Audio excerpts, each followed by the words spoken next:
मंच पे उपस्थित सभी मान्यवर नेतागण और मेरे सामने लाखों की संख्या में उपस्थित मेरे देशभक्त देशप्रेमी भाई और बहनों, हम सबको पता है कोई चुनावी रैली नहीं है। अपनी दो बहनें हिम्मत से लड़ रही है। अगर बहन हिम्मत से लड़ रही है तो भाई कैसे पीछे रहेगा। और इसलिए हम सब दोनों अपनी जो बहनें हैं, कल्पना जी है, सुनीता जी है, आप चिंता मत करो। सिर्फ हमें नहीं, पूरा अपना देश हिंदुस्तान आपके साथ में है। देश में जो स्थिति है मैं दोहराना नहीं चाहूंगा। एक कुछ दिन पहले आशंका थी कि क्या हमारा देश तानाशाही की ओर चल रहा है, लेकिन अब वो आशंका नहीं रही, अब वो सच्चाई है।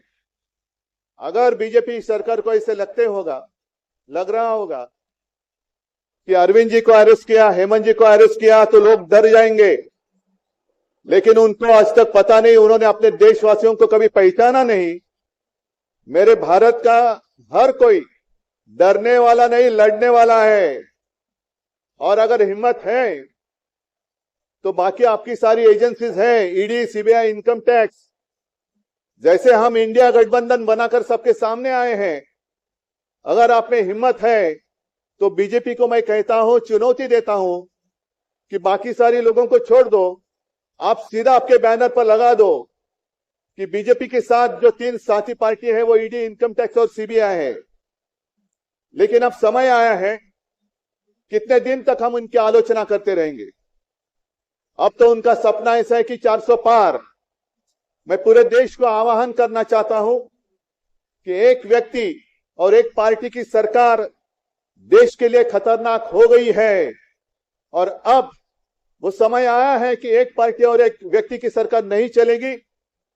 पूरे देश को मैं आह्वान करता हूं कि हम सबको अब चाहिए, मजबूत देश चाहिए और मिलीजुली सरकार हमें लानी ही होगी। देश में जितने सारे प्रांत हैं, जितने सारे राज्य हैं, उनका सम्मान करने वाली सर्वतोमुखी सरकार अगर हम लाते हैं तो ही देश बच सकता है। नहीं तो फिर आपका सवाल है, आपका भविष्य आप किसके हाथ में देना चाहते हो।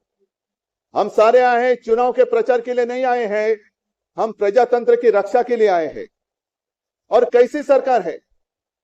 अरविंद जी के ऊपर इल्जाम लगा दिया, डाल दिया जेल में। हेमंत जी के ऊपर इल्जाम लगा दिया, डाल दिया जेल में। ये कौन सा तरीका है।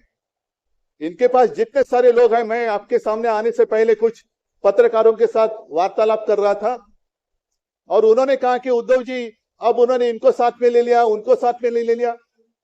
जिनके ऊपर भ्रष्टाचार के आरोप खुद भाजपा ने लगाए थे, उनको उन्होंने वॉशिंग मशीन में डालकर साफ सुथरा नैला धोला कर अपने मंच पर विराजित कर दिया।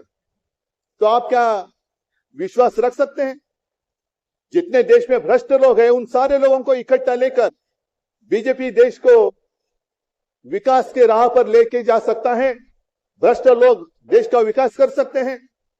तो ये सारी उनकी जो बातें हैं, आज जो अपनी रैली है, किसी ने कहा कि बीजेपी ने इस रैली को ठगों का मेला कहा है। क्या आप सारे लोग ठग हैं। मेरे देश के वासी, मेरे देश प्रेमी लोग क्या ठग हैं। ये तो भ्रष्ट लोग हैं, भ्रष्टाचारी लोग हैं जो भाजपा में है, जुमलेबाज लोग हैं। और मैं ये भी जानता हूं, मुझे याद है कि कुछ दिन पहले उत्तर भारत के सारे किसान दिल्ली आना चाहते थे, नहीं आने दिया। उनके जो रास्ते थे उसमें खिले डाल दिए, उनके ऊपर टीयर गैस छोड़ा, लाठीचार्ज किया। तो मैं पूरे देश के किसानों को आह्वान करता हूं, आप अन्नदाता हो, अन्नदाता देवो भव हमारी संस्कृति है। जो सरकार किसानों को आतंकवादी मानती है और जो सरकार किसानों को दिल्ली आने से रोकती है, तो पूरे अब समय है कि पूरे देश के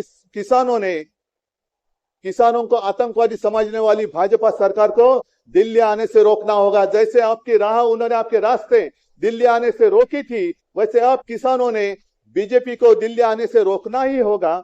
और एक नारा जो मैंने मुंबई में दिया था, वो जो कहते हैं कि आपकी बार 400 पार। मैं आपको आह्वान करता हूं कि जहां से आप आए हुए हैं, आप जाओ, अपने घर पे जाओ, जहां भी जाएंगे गांव में जाओ, लेकिन एक नारा आपको देना होगा तानाशाही के खिलाफ। अब की बार भाजपा तड़ी पार, अब की बार भाजपा तड़ी पार। और ऐसे तानाशाही करने वाली सरकार अब हम दिल्ली आने नहीं देंगे। यही शपथ लेकर आगे हमें जाना होगा। और फिर से एक बार सुनीता जी, कल्पना जी, आप चिंता मत करो, पूरा देश आपके साथ है। आप लड़ाई जीतेगी और हम सब लड़ाई जीतेंगे, प्रजातंत्र जीतेगा। जय हिंद, जय महाराष्ट्र। बहुत धन्यवाद।